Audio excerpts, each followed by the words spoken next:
வணக்கம் பேரண்ட்ஸ்.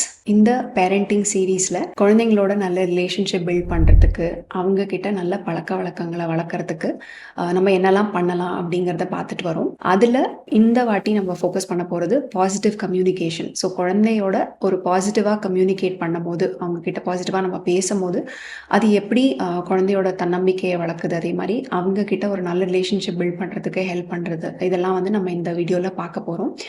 ஸ்பெசிஃபிக்காக positive instruction அப்படிங்கிறத பற்றி நம்ம ஃபோக்கஸ் பண்ண போகிறோம். இது ஒரு எக்ஸாம்பிளோட பார்க்கலாம். ஸோ இந்த சுச்சுவேஷனில் பார்த்தீங்கன்னா அப்பா அம்மா ஒரு வேலை பண்ண போகிறாங்க. அதனால குழந்தை வந்து சத்தமாக பாடிட்டு இருக்காங்க. அவங்க கிட்ட கம்யூனிகேட் பண்ணுறாங்க மெதுவாக பாட சொல்லி. அண்ட் அவங்க வேலை முடிச்சுட்டு வந்ததுக்கு அப்புறமா குழந்தைய வந்து பாராட்டுறாங்க, பேரை சொல்லி. அண்ட் நீ மெதுவாக பாடினதுக்கு ரொம்ப நன்றி அப்படிங்கிற மாதிரி அவங்க என்ன செயல் செஞ்சாங்களோ குழந்தைய அதை சொல்லி பாராட்டுறாங்க. அண்ட் அதுக்கப்புறம் அவங்களும் வந்து குழந்தையோட பாட ஆரம்பிக்கிறாங்க. ஸோ இதில் வந்து பேரண்ட்ஸ் என்னெல்லாம் கரெக்டாக செஞ்சாங்க அப்படின்னு நீங்கள் நினைக்கிறீங்க பேரண்ட்ஸ்? எஸ்.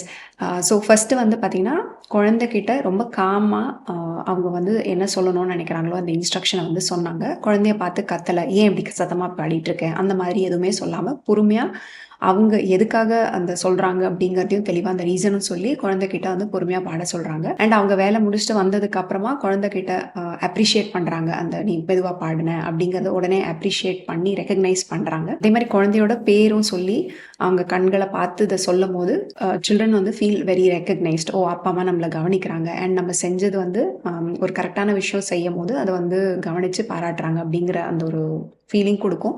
அதே பிஹேவியரை திருப்பி ரிப்பீட் பண்ணுறதுக்கு அவங்களுக்கு ஒரு மோட்டிவேஷனாகவும் இருக்கும். அதுக்கப்புறம் வந்து பார்த்தீங்கன்னா அப்பா அம்மா ரெண்டு பேருமே ஒரே மாதிரியான இன்ஸ்ட்ரக்ஷன் வந்து கொடுக்குறாங்க. இது வந்து ரொம்ப ரொம்ப அவசியம். ஏன்னா சம்டைம்ஸ் நம்ம ஃபேமிலிஸில் பார்க்குறோம், அப்பா ஒரு மாதிரி சொல்லுவாங்க, அம்மா வேற மாதிரி சொல்லுவாங்க, பாட்டி தாத்தா வேற மாதிரி சொல்லுவாங்க. ஸோ இந்த மாதிரி சொல்லும் போது குழந்தைங்க வந்து கன்ஃபியூஸ் ஆகிடுவாங்க. அண்ட் அவங்களுக்கு சாதகமாக யார் சொல்கிறாங்களோ அவங்க பேச்சை வந்து கேட்க ஆரம்பிச்சிருவாங்க. ஃபேமிலியில் இருக்க எல்லாருமே ஒரே மாதிரி இன்ஸ்ட்ரக்ஷன் வந்து குழந்தைங்களுக்கு கொடுங்க. நீங்கள் வந்து முன்னாடியே பேசி வச்சுக்கோங்க. ஸோ குழந்தைங்களுக்குள்ள நல்ல பழக்க வழக்கம் வளர்க்கணும்னா எல்லாருமே ஒரே மாதிரி சொன்னாதான் செஞ்சாதான் அதை வந்து அவங்களுக்குள்ள ரீஇன்ஃபோர்ஸ் பண்ண முடியும், அதை ஸ்ட்ரென்தன் பண்ண முடியும். அதனால நம்ம எல்லாரும் ஒன்றா பேசணும் அப்படிங்கிற மாதிரி ஒரு பேசி நீங்கள் முடிவு பண்ணீங்க. ஸோ தட் குழந்தைகிட்ட பேசும்போது எல்லாருமே ஒரே மாதிரி இன்ஸ்ட்ரக்ஷன் வந்து விஷயங்களை வந்து நீங்கள் ஷேர் பண்ணலாம். அடுத்தது நீங்கள் ஒரு இன்ஸ்ட்ரக்ஷன் கொடுக்கும் போது அதை ஒரு கொஸ்டினாக சொல்லாமல், இது நீ பண்ணுறியா, நீ பாடுறியா, மெதுவாக பாடுறியா, அந்த மாதிரி கேட்காம ஒரு கமாண்டாக ஒரு நீ இதை செய் அப்படிங்கிற மாதிரி, ஆனால் பொறுமையாக வந்து நீங்கள் குழந்தைகிட்ட கம்யூனிகேட் பண்ணலாம். அடுத்து ஒரு சுச்சுவேஷன் பார்க்கலாம். ஸோ இங்கே வந்து அந்த ஒரு பாட்டி வந்து அவங்க குழந்தைகிட்ட வீட்டுக்குள்ளே வர சொல்கிறாங்க. பட் பார்த்தீங்கன்னா நிறைய இன்ஸ்ட்ரக்ஷன்ஸ் வந்து சொல்கிறாங்க. நீ வந்து விளையாடி முடிச்சுட்டு உள்ளவா, கையை கழுவு, சட்டையை மாற்றிட்டு வா, சாப்பிடவா, இந்த மாதிரி நிறைய இன்ஸ்ட்ரக்ஷன்ஸ் சொல்லும் போது குழந்தைங்களால அது ஃபாலோ பண்ணுறது ரொம்ப கஷ்டம். கடைசியில் என்ன ஆகும் அப்படின்னு பார்த்தீங்கன்னா நம்ம ஃப்ரஸ்ட்ரேட் ஆக ஆரம்பிக்கிறோம் ஆஸ் பேரண்ட்ஸ். ஐயோ, என்ன நான் சொல்கிறது வந்து குழந்தை வந்து கேட்க மாட்டேங்கிறானே அப்படின்னு சொல்லி நம்ம கோவப்பட்டு குழந்தைய பார்த்து கத்தி அது ஒரு சண்டையில் போய் முடியலாம்.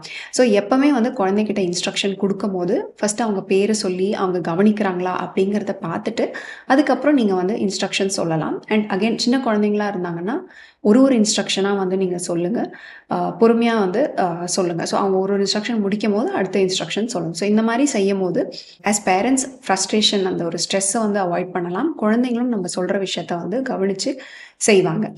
மூணாவது ஒரு சிச்சுவேஷன் பார்க்கலாம். ஸோ இந்த இடத்துல வந்து பார்த்தீங்கன்னா ஃபேமிலியாக எல்லாரும் உட்காந்து சாப்பிட்டுட்டு இருக்காங்க. அப்போ ஒரு குழந்தை வந்து சேட்டை பண்ணுறாங்க. அந்த அப்பா வந்து என்ன இது குரங்கு மாதிரி வேலையெல்லாம் பண்ணிட்டு இருக்கேன், இந்த மாதிரிலாம் பண்ணாத அப்படின்னு சொல்லி குழந்தைய பார்த்து கத்துறாங்க. ஸோ இந்த மாதிரி நம்ம நெகட்டிவாக இன்ஸ்ட்ரக்ஷன் சொல்லும் போது குழந்தைங்க வந்து அதை கேட்க மாட்டாங்க, திருப்பி திருப்பி அதே தான் வந்து செய்வாங்க. ஸோ இதை தவிர்க்கிறதுக்கு குழந்தைங்க கிட்ட எப்போ நீங்கள் எது சொன்னாலும் இதை செய்யாத, அதை செய்யாத அப்படின்னு சொல்லாமல் என்ன நீங்கள் செய்ய வைக்கணும்னு நினைக்கிறீங்களோ, என்ன அவங்க பிஹேவியர் பண்ணணும்னு நினைக்கிறீங்களோ அதை வந்து அவங்கக்கிட்ட நீங்கள் கம்யூனிகேட் பண்ணலாம். ஸோ ஃபார் எக்ஸாம்பிள், தட்டுக்குள்ளே சாப்பாடு இருக்கணும், கொஞ்சம் கொஞ்சமாக எடுத்து சாப்பிடு, அந்த மாதிரி நீங்கள் விஷயங்களை வந்து ஷேர் பண்ணலாம். அதே மாதிரி இப்போ விளையாடிட்டு இருக்காங்க அப்படின்னா பாலை வீட்டுக்குள்ளே பால் தூக்கி போடாத, அதுக்கு பதிலாக வெளியில் போய் பாலை வச்சு விளையாடு அப்படிங்கிற மாதிரி நீங்கள் பாசிட்டிவான கம்யூனிகேஷன் குழந்தைகிட்ட தெரிவிக்கலாம். ஸோ இந்த மாதிரி நம்ம குழந்தைகிட்ட பாசிட்டிவான இன்ஸ்ட்ரக்ஷன்ஸ் சொல்லும் போது குழந்தைங்க வந்து ஃபீல் மோர் மோட்டிவேட்டட், அந்த வேலைகளை வந்து செய்யறதுக்கு வந்து ரொம்ப மோட்டிவேட்டடாக அவங்க ஃபீல் பண்ணுவாங்க. அடுத்த வாட்டியும் வந்து ஓகே நம்ம இந்த இன்ஸ்ட்ரக்ஷனை ஃபாலோ பண்ணணும் அப்படிங்கிற மாதிரி நினைப்பாங்க.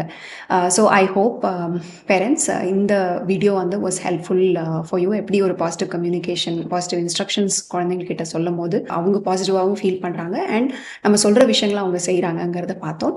அடுத்த வீடியோவில் இன்னும் நிறைய விஷயங்கள் பேரண்டிங் பற்றி நான் எடுத்துகிட்டு வரேன். அது வரைக்கும் பாய்.